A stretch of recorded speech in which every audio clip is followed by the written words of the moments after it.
Jonathan Sirois has attracted interest from Championship club Southampton and League One side Cardiff, and he's previously attracted interest from League Two side in France, Montpellier.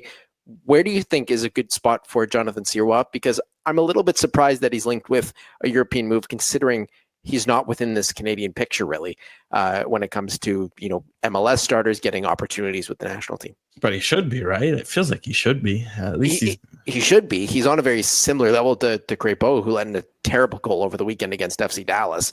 But he just can't seem to crack this roster with Crépeau, St. Clair, and Tom McGill. Yeah, so that's why I wonder if that's direct correlation too, or if Sirois sees that pecking order and thinks, okay, what can I do to get in that mix? Is it going to Europe? I think that's always a good shout if you can. Obviously, that's something in the right scenario. Is it the right club? When you look at Southampton, they've just fallen down from the Premier League. That does feel like a bit of a big move. At the same time, it's all about circumstance. They loaned, or I think they loaned. It was Aaron Ramsdale went to Newcastle. I don't think it was a permanent deal yet. There's a bit of uncertainty whenever you make a drop. Okay, if Cardiff works, League One, maybe a bit of a lower level, but at least you're getting in and maybe there's more of a chance. Great. Ligue 2 with Montpellier, again, if there's an opportunity to play, it helps too. Again, like we've said, guys who know the language. You're never mad if guys from Quebec are going to the Belgiums and the Frances where you don't have that same adaptation if you're getting dropped into, I don't know, the Netherlands or some of the other places. Although, again, in a lot of those countries, they speak great English, so it doesn't really matter. But for Sirois, ultimately, I think he has to consider a move. And I think Montreal have almost forced his hand in that regard. And I do wonder if they're forcing his hand because he forced their hand. And what I mean by that is they've obviously brought in another goalkeeper recently. They have like 4 goalkeepers on the roster right now.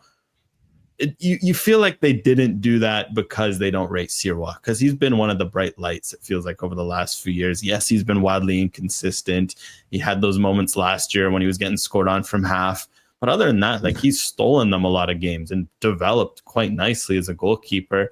I also do wonder if at some point this year he said, look, I want to push myself. I want to challenge myself. Montreal's pushed guys on to Europe, whether it's good moves or not.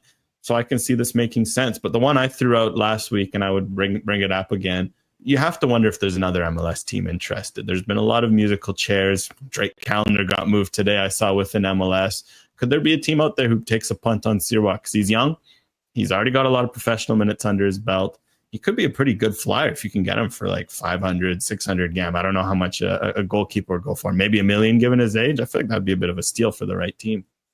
There are a lot of very solidified goalkeeping jobs in MLS. One of the ones I would consider that isn't very solidified is probably DC United, but is that a step up from CF Montreal? It's a lot of those teams that are in that same realm, not directly at the bottom, but within that same realm of CF Montreal that I think Sirois would have an opportunity at and don't have a solidified starter.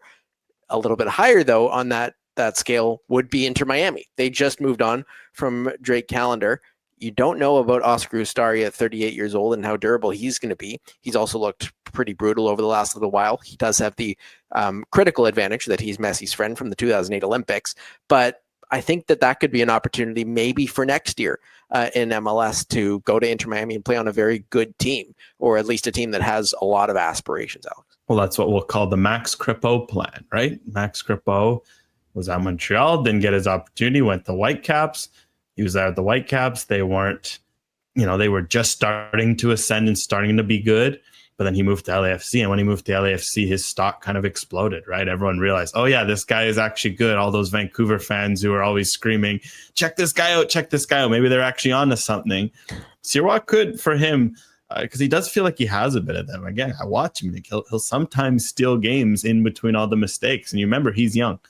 Young goalkeepers typically don't play as much as he's had, and it makes sense that there are mistakes that you think will be ironed out with the development. This is a guy who's played 2 CPL seasons and is now in his 3rd, 4th MLS season already, despite being in his early 20s. So I would love to see any sort of club that has a goalkeeper. Inter Miami's a show. What's going on at some of those other clubs with goalkeeper situations, like how long is LAFC have a Hugo Lloris? Of course, Thomas Asal is there, so maybe you don't want him to get in the way of another Canadian if that's the succession plan there. But something to consider, because with goalkeepers, like we've mentioned, as much as it's nice to go to Europe, It's hard, man, because they're always going to prioritize domestic talent. It's tough to bring in internationals to fill that spot unless you're exceptional. It's tough with the calendar as well, because goalkeeper is a position where it's not like, striker, you can drop you in halfway through a season. You can learn on the fly. It's a position where you got to learn the ropes, learn the system.